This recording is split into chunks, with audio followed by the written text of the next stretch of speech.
جی میں نے ایک سوال کیا کہ بہت ایک ایس ایم ایس چلا تھا کہ قرآن کی آیتوں کا ایس ایم ایس مت کرو، ایس ایم ایس ڈیلیٹ ہو جاتے ہیں، اور قرآن کی پیشن گوئی کہ لوگ قرآن کو اپنے ہاتھ سے مٹائیں گے، بلکہ وہ حدیث کا حوالہ دیتے ہیں کہ حدیث میں آتا ہے کہ قیامت سے پہلے لوگ مسلمان قرآن کو ہاتھ سے مٹائیں گے، تو لہٰذا ایس ایم ایس مت کرو۔ سب سے پہلی چیز تو یہ، اگر واقعتاً وہ بات صحیح ہوتی تو وہ مدارس، وہ مکاتب جہاں قرآن پڑھایا جاتا ہے اور استاد قرآن لکھ کر بتاتا بچوں کو الف لام میم، اب وہ بورڈ پورا اٹھا کے رکھنا پڑے گا، اس لیے مٹا نہیں سکتے نا۔ اب مٹانا بورڈ پہ بھی ڈیلیٹ کرنا ہی چاہیے نا، ختم کرنا،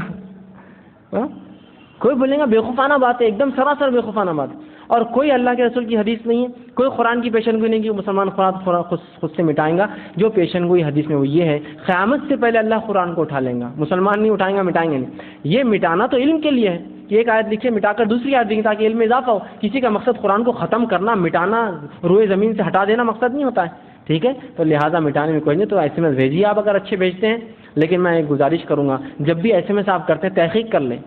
مزاج تو ایسا بنا ہوا ہے کہ بس ایک بھیڑ چلی پورے بھیڑ پیچھے چلتے ہیں، اس نے کچھ تو بھی اسلام کے نام سے ایس ایم ایس کیا کہ پڑھا نہ کرا، فارورڈ فارورڈ فارورڈ فارورڈ ہزاروں لوگوں کو،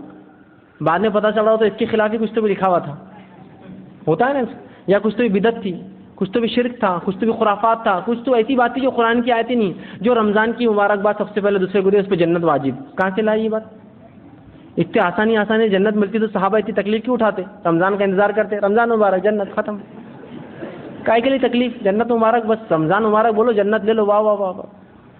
تو یاد رکھیے بدعت نہ ہو، لیکن اگر وہ قرآن کے ترجمے آپ فارورڈ کرتے ہیں تو کوئی حرج نہیں اس کے اندر، اس کو مٹانے میں کوئی ان باکس سے فل ہو جاتا ہے، کسی کی بھی نیت قرآن کو ختم کرنے کی نہیں ہوتی ہے، نیا آئے گا علم، لہٰذا پرانا ہٹنے کوئی حرج نہیں انشاءاللہ اس کے مٹانے میں۔